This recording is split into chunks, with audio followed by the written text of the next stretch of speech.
Good morning and welcome to my new episode of Dr. Lamba Explains Sikhism. Recently, a few days back, the acolytes of Sikhism celebrated the birthday of the fourth Guru, Guru Ramdas. And it was celebrated with gusto all over India and all over wherever Sikhs are. Born in Lahore, son-in-law of the third Guru, and the originator of the dynasty of the Gurus thereafter. He is famous for establishing Amritsar. But his contribution to Sikhism is manifold. Most of the people outside Sikhism think that his only contribution was setting up Amritsar. It was not. Of course, by itself it's great to establish a city which becomes the center of the religion, but more than that, it becomes a focal point of trade and commerce, which Amritsar was and is today. And then establishing a dynasty of leaders. And understand that the dynasty was established, but the merit was not sacrificed. The fourth Guru himself, when he had to appoint a successor, did not appoint by the law of Brahminical nature the eldest one. He appointed the youngest one. Thus, the element of merit was not sacrificed, but he established the Sodhi clan of Gurus. So first was Bedi and now Sodhi. And he was son-in-law of the third Guru. His wife was Bibi Bhani. But was he that alone? No. He contributed 638 hymns, Shabads, 638 poems of high spiritual order. And not only that, his understanding of music, especially of the classical music, was so great that his 638 hymns are set to 30 ancient ragas. And even today, his compositions are sung daily all over, especially in the Golden Temple, because Golden Temple basically in Amritsar was his creation. The Guru Arjan Dev established it. Now, like his three predecessors, Guru Ramdas had mystical visions, and all his hymns explain the nature of divine and the human experience. But one of the biggest thing in these hymns is that his composition of Lamba. Lamba is a Sikh wedding ceremony when these four Lambas are sung. The couple circumambulates the Holy Guru Granth. And that circumambulation coupled with the singing of Lamba is the ceremony. Now, most of the people are not aware that the Lamba was composed by him and his father-in-law, the third Guru, to celebrate his own wedding with Bibi Bhani. So first time Lamba was recited as a poem symbolizing the union of two souls, not of the bodies alone, but of the two souls. Ek Jyot Doi Murti. Flame is one, representations are two. And not only that, he wrote another four songs or four hymns as engagement hymns. Now, Guru Ramdas founded the city of Amritsar, I have already said. But he also started the process of building Hari Mandir Sahib, the Golden Temple, which is, as I always say, akin to the Vatican or Mecca. He undertook the excavation of the tank which surrounds the temple. And the water in that tank is legendary for its healing powers. He created Harmandir Sahib so that, and then he specified that it would have 4 doors, one on each side of the building, signifying therefore that Sikh religion does not discriminate, that it is Catholic and is open for everyone, all castes, all religions, all languages, all backgrounds. And he then comes the practical side, from the visionary, spiritual, poet, scholar, musician. He encouraged people to start small businesses. He introduced the concept of Lamba, of course, but he made institution of marriage have a different turn. He called it not only a sexual union but a spiritual union. They are not a couple who merely sit together, but rather they alone are called husband and wife, and they have one soul in 2 bodies, as is already said. Ek jyot doi murti. Now, music, poetry, setting up an institution of marriage on a different level, setting up a city, and then to develop and enable Sikh religion to grow, he started another institution, the institution of Masans. Now, Masans were the people who later on degenerated, and Guru Gobind Singh had to exterminate that system itself. Now, in all his compositions, there are 2 compositions which are extremely relevant apart from Lamba. One is Sodar Sahab, other is Kirtan Sohela. And Sodar is a part of the evening prayers. Sodar kiya, Sogar kiya, jitna sab samane. And Kirtan Sohela is the last recitation before you retire for the night. Coming to the city of Amritsar, as I said, he ensured the commercial and all-over development of the city. So it was, as I said, extreme common sense coupled with divinity. And as a result, Amritsar became a flourishing trade center, apart from being a distinct pilgrimage place. Now, there's an interesting story regarding the excavation of the holy temples, Sarovar, the 10. They call it Harim, pool of nectar. Amritsar itself means pool of nectar. And Guru Ramdas dedicated his entire life to preach Sikhism, and he motivated Sikhs to become true Sikhs, following the path of the supreme power. He wrote, and it is on Guru's Granth Sahib very clearly, that sing Hari Mantra, Har Har singing, it will wash away your mistakes and pains and shall go away. As a matter of fact,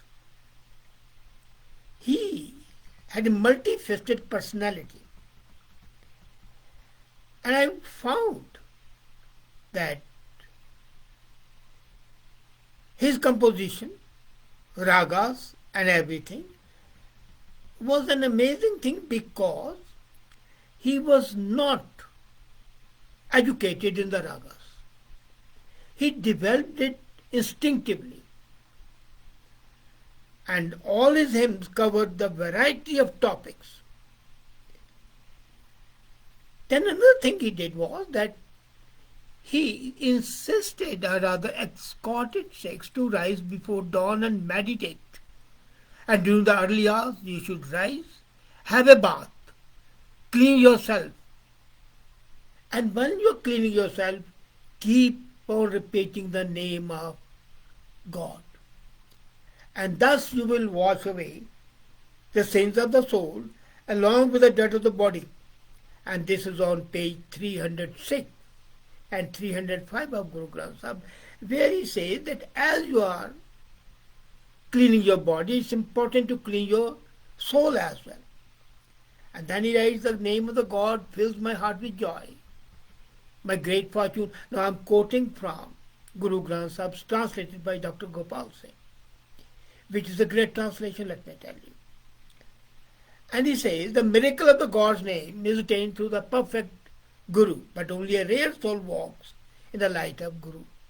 And this is on page 94 of Guru Granth Sahib. He, despite his attainments, his success, considered pride to be a poison which kills and makes you blind to the blessings of the God. Your body, the color of the gold, is scarred by selfishness. You become either egomaniac or by dedication to God, a holy disciple of God. Page 76. Now, when Dr. Gopal Singh Mansukhani translated it, I met him, I had the pleasure of meeting him. And then I found that what he had done was explicated. But then coming back to Guru Ramdas, as I said, even Anand Sahab, the Ballad of Joy, which I discussed a couple of weeks back, was composed by him along with Guru Ramdas. So this was a partnership. This was not only father-in-law, son-in-law relationship, it was co-production of holy poems. Now, lamas are composed in Suhi mode, the Suhi Ra. And it's a part of the ritual, as I said. That's the most important part. Now, the use of lama has been a part of the checkered history. It was intermittently used. It was used in the time of Guru Ramdas himself. Then it lapsed in the 18th century. However, in the 20th century beginning, it came back in use along with the Anandkari ceremony. You see, I told you last time that Anandkari was not there before 1926. And then when Anandkari as a ceremony became an integral part of Sikhism, then Lama became much more important. Earlier, sometimes they'll sing Lama, sometimes they'll sing the way they came, then like that. But Anandkari ceremony, replacing the Hindu ritual of circumambulation around the fire, and composition of Guru Ramdas, emerged to be the basics of the British colonial era Anand Marriage Act of 1909, preceding the 1926 marriage. Now, if you look at Lama, the first stanza is written by Guru Ramdas, where he refers to the duty of the householder's life to accept the duty of being a husband, a provider, but also accept Guru as a guide and remember the divine name. The second verse, and the circle reminds you of the singular one, which is encountered everywhere, and goes to the depths of the soul. The third speaks of the divine love. And the fourth is the most important, the union of two. And the union of the two with the infinite. Now, Masan's system I refer to. What had happened was that Guru Amar Das had introduced the Manji system of religious organization. Manjis are the courts. Traditional Indian courts, they are even now there. But Guru Ramdas extended that Manji system and created an institution of Masan. Now, Masans were the Sikh community leaders who lived far away from the Guru but acted to lead the distant congregations. So they were like bishops and cardinals. And the mutual interaction encouraged people to follow Sikhism. They would also collect revenues, the swan, the tenth part of the income for Sikh activities, and build gurdwaras. And this system was very well established, and it helped Sikhism grow in decades that followed. But then, when a system is established, it becomes corrupt, and this system became very corrupt. So corrupt that it's misused in financing rival Sikh movements in the time of succession disputes. So Guru Gobind Singh then said that no Masands, they are vermin, they need to be treated like dirt. So that happened. Now Guru Ramdas, by creating this image, at least ensured that the Sikhism crossed the borders of Punjab and became an all-India institution. As a matter of fact, there were Masands in Afghanistan. There were Masands even in South India, in Nader. And that's why the takhts are all over. It was Guru Ramdas who ensured propagation of Sikhism for the first time in the history. Guru Nanak Dev himself travelled all over the world. But he was not established founder of the religion. He established the system. And many times I am amazed that why we call him a founder, for the simple reason that he was establishing a tradition but not a religion. The religion was established later on. But it was put on the firm footing by Amardas, Guru Amardas, when he established the Manji system, and then Guru Ramdas with the Masands spread it all over. So the major contribution of Ramdas would be spreading Sikh religion, establishing religion on its sound footing as a definitive one, not a cult, not something ambiguous. Then 638 hymns on 30 ragas. Then a new system of marriage ceremony, establishing definitive hymns to be sung in the evening and when retiring to the bed, Kirtan Sohila, Rehras, which contains Sodar, Lamba. All that made Sikhism stand out on its own as a definitive religion having its distinctive qualities, distinctive traditions, and alive to the need of the people and not run away because trade, commerce, along with seva, service. Golden Temple was built purely by voluntary service, no paid labor. So all that was contribution of Guru Ramdas. So hail Guru Ramdas for establishing and consolidating the religion and imparting it specific institutions, apart from being a great scholar, a great poet, a great musical messenger. Thank you.